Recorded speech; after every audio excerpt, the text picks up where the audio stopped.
So Mathcad makes things look like kind of regular equations. Um, Math, MATLAB also does it. They have this program called right here, and it gives you a worksheet that looks a lot like Mathcad. Um, the the only reason we don't do it in MATLAB, though, you can do it on the command line or. I showed you the command line stuff in MATLAB. So MATLAB can do either or.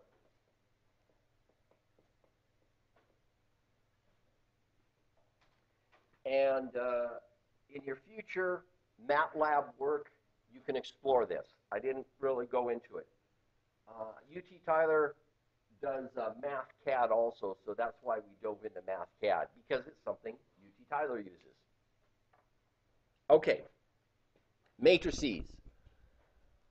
Okay, big matrix tab right here. Boom, you click it. You can insert the matrix. So you can insert some big matrix or something like that. So I'm going to click. I've already inserted some. Here's this matrix. If I wanted to, I could insert another one. Let's see. Do I have C yet? I don't know if I've used D. Obviously, I have some things prepared. So D colon equals, and then you insert your matrix.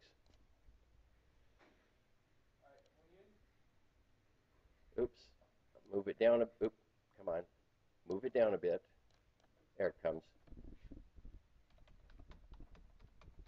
Anyway, just start entering numbers in your matrix. Yes, Sunny. When you enter numbers, do you have to enter a full matrix here, or can you just write one line and then it randomizes the rest of them? I have not explored. I think. Let's try it. Random numbers should be in functions somewhere. So let's do all functions. There we go. There's random. Random uniform is, there it is. Random uniform. So you can specify what intervals. That's for like from 0 to 100. Right, right.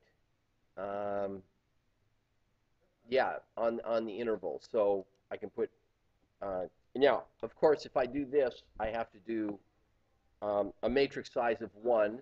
And why doesn't it let me enter? Why doesn't it let me enter 1 there? Well, let's do this. Delete.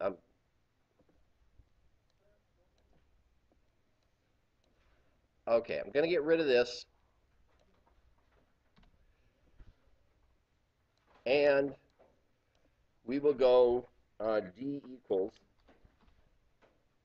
click, come on, wake up. Why won't it do anything? D assigned, there, D assigned equals RUNIF of a vector size of 3, say, on the interval of 0, 1. There we go. So, and then hit equal to evaluate it. Boom, we got a column vector. We can insert this now. In fact, that's probably not a bad thing to do. Is take this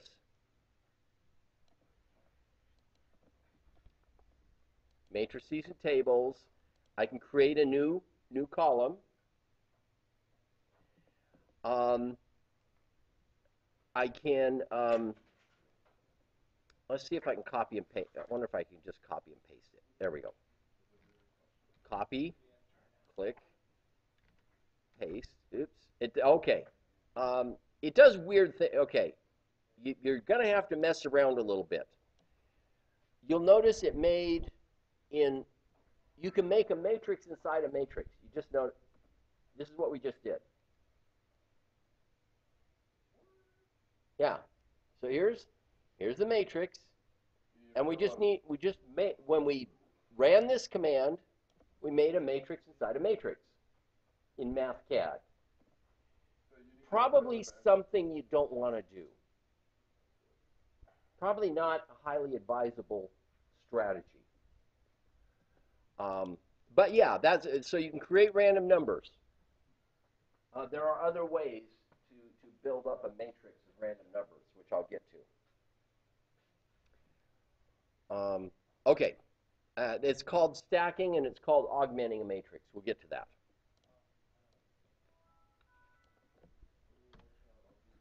And I will, oh, let's Z, Z, Z, Z. And I'll get rid of this D also. Okay, so you can enter data in the matrix. You just saw how to insert. You can insert a column. You can insert it to the left. You can insert it to the right. You can insert it below. You can insert above. Later on, we'll do the augment and stack matrices. Add A and B. Multiply A times B. This is matrix multiplication. In MATLAB, you'll remember you have to use a dot to do element by element multiplication. This is not element by element. You can get a sub. Here's how you do submatrices. Now, the trick here with the submatrix is that I want to get a piece of A. I want to start at row 0 and go to row 2. Well, what's row 0? Row 0 is actually the first row. Row 2 is actually the third row. I'll show you. Well, what it counts from 0. It doesn't start from 1. That's the trick. By default, Mathcad starts from 0. It doesn't start from 1. By the way, you know there is no 0 BC or 0 AD? There's no year. There's no year 0 in our calendars because they started counting from 1. Right. There is no year 0 in our calendars. There's year -1, there's 1 BC, and there's 1 AD. No year 0. Okay. And we're starting with column 0, which is the first column, to column 1, which is the second column. So we're getting this piece of A when we get the submatrix. Submatrix is the command to get the pieces. Now, you can change that. Document tab. Wrong, calculation tab. Origin equals 0 tells us we start counting from 0. We can start counting from 1 if we want. If I do that, I'll get an error right here. So now now we don't have a 0 because I changed. It starts counting from row 1 and column 1 now because I changed it up here in this tab. I'll change it back. There we go. So that's how you change it. So B, we get the submatrix of B. Augment. Here's the command that will allow you to join matrices side by side.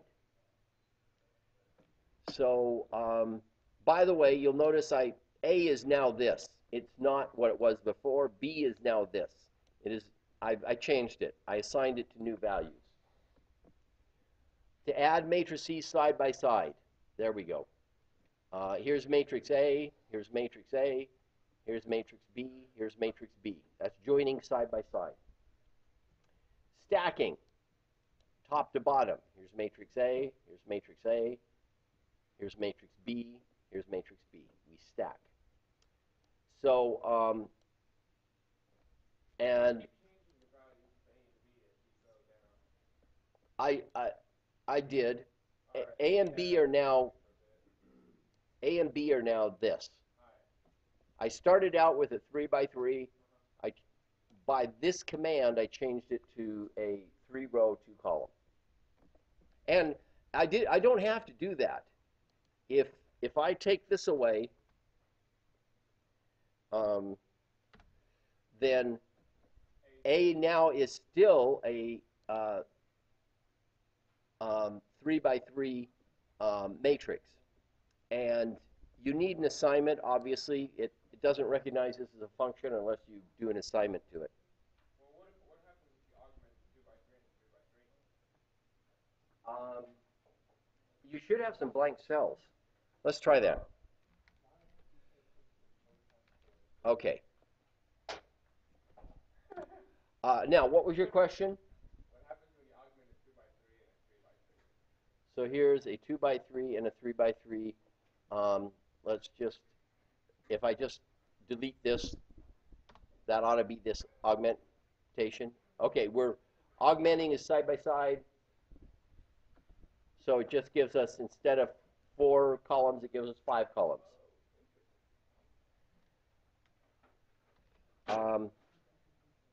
Let's see what happens. Now, it should have, we had a stack down here too. Let's delete this again and just see what the stack turns into.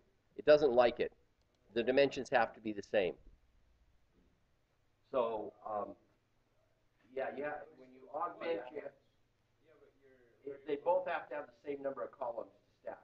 They both have to have the same number of rows to augment. Right.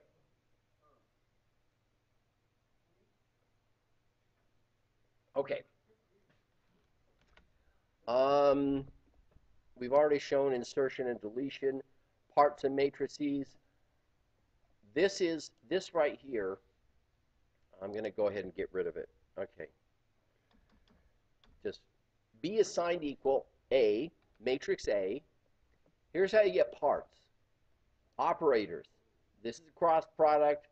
This is returns a column from the matrix. You can use submatrix, obviously. You can also use this dropdown. You can get an index.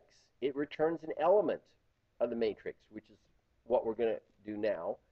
This returns a row. This transposes. This takes the norm, and that would be the absolute value of a vector, for example. And this is the element-wise business. The dot, star, dot divide that you use in MATLAB, well, this is how you do it in Mathcad. Okay, let's go back to the index. I want to get element 1, 2, for example. So you're still working with A being the 3 by 3 because if you bring... No, I changed. It's all changed. So I also changed the origin in a different manner. This is a global variable.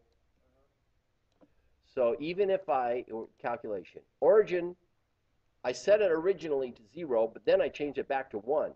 So B is going to be the first row of A, second column. And go back to A, first row, second column. So the answer should be 2. All right, so everything from that point where you wrote down origin equals 1 is origin equals 0, right? Before? Yeah, Before this, the origin was 0. When I issue this statement, I change it to 1. It's just another way to change. It's just another way to change. Okay, so A, row 1, column 2 is here. Let's see. If I do this, it won't work. Doesn't like it. Let's go to...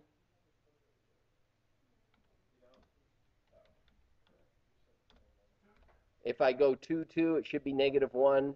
There it is. Okay, picking out elements. And so I'm changing A again now. I'm changing B. I'm getting, this time I'm getting, okay, I'm getting element 1 of A, which is 1, right here. This time I'm getting, you notice the up and down thing, the up and down arrows? That's matrices. It's it's not a function, it's an operator. So this is picking out a row. So the up and down arrows, they're kind of giving you a clue that you're looking for rows. Row gives me a blank. Well, what's row 2 of A? It should be 0. There we go, 0. Row 1 of A, 1. This is how to get element 3 of B. If you try, here, well, there's two ways. There it is. This is columns. B matrix operator column. There it is. Pick out a column of B. Well, what did we say? Third column.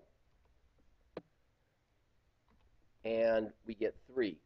This transposes B, so it makes it into a column vector.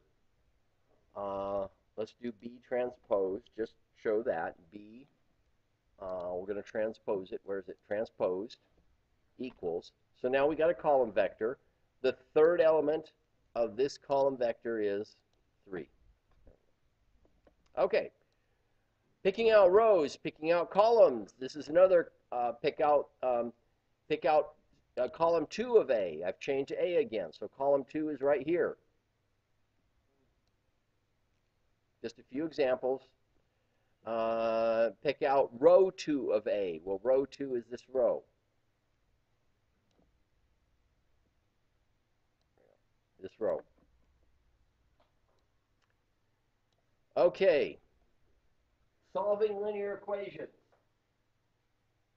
We had an RREF command in MATLAB. It's the same command in Mathcad. We set up, here's a 4x4 simultaneous equation right here. And this is what it has to equal on the right side of the equation. And when we take this matrix and we do reduced row echelon form, we're going to get the last column now is going to equal their solution to the equation.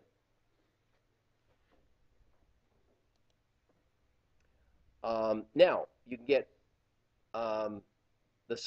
I'm picking out the 4x4 matrix. So this is A times X equals B. This is how to get, I'm just showing how to get an inverse matrix. So I'm going to augment, this is the submatrix, this is the 4x4. And then I'm going to put, here's identity. Identity is the command you use in Mathcad. Instead of EYE in MATLAB, it's identity in Mathcad. So I'm creating a 4x4 identity matrix right here, column 5, 6, 7, and 8. A 4x4 identity matrix. This is, so you have the WXYZ vector times A times this this matrix, and I'm going to set it equal to the identity matrix. When I do the reduced row echelon form, I will get, this is the inverse matrix of A, by the way, now. This portion of it, if I pick out columns 5, 6, 7, and 8, this is the inverse matrix of A, and I call it A inverse. This is another way to get the inverse matrix, and by comparing this to this, you'll notice they're identical. With exception here, this is so near 0. These are rounding errors. When you're doing matrix manipulation, you get rounding errors. Okie dokie. You can also take a power, the -1 power of a matrix will give you the inverse. Remembering that A equals, I'm going to take the 5th column of A. Let's see.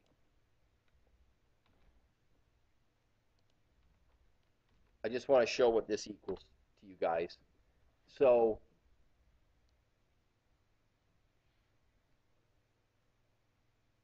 the inverse times this submatrix, remember in matrix algebra, AX equals B.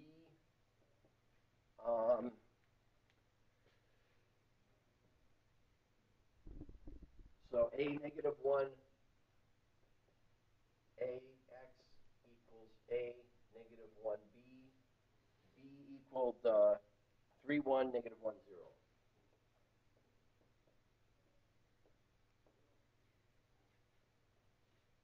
A A times A negative 1 is the identity matrix, so you just get X equals A negative 1 times B.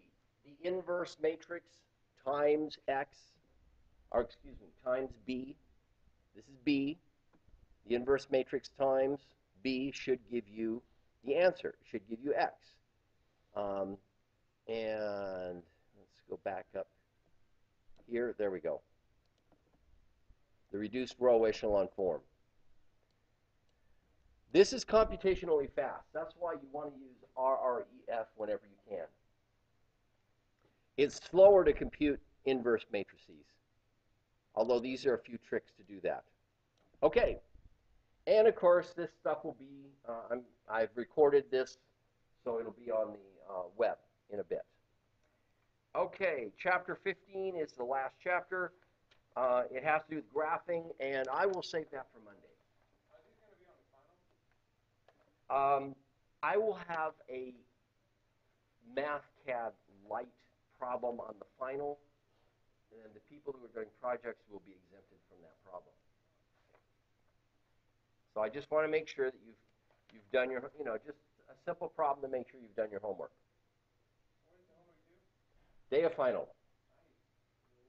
Nice. Okay. That's all for today that I wanted to talk about. If anybody has any questions or stuff, I'll be available.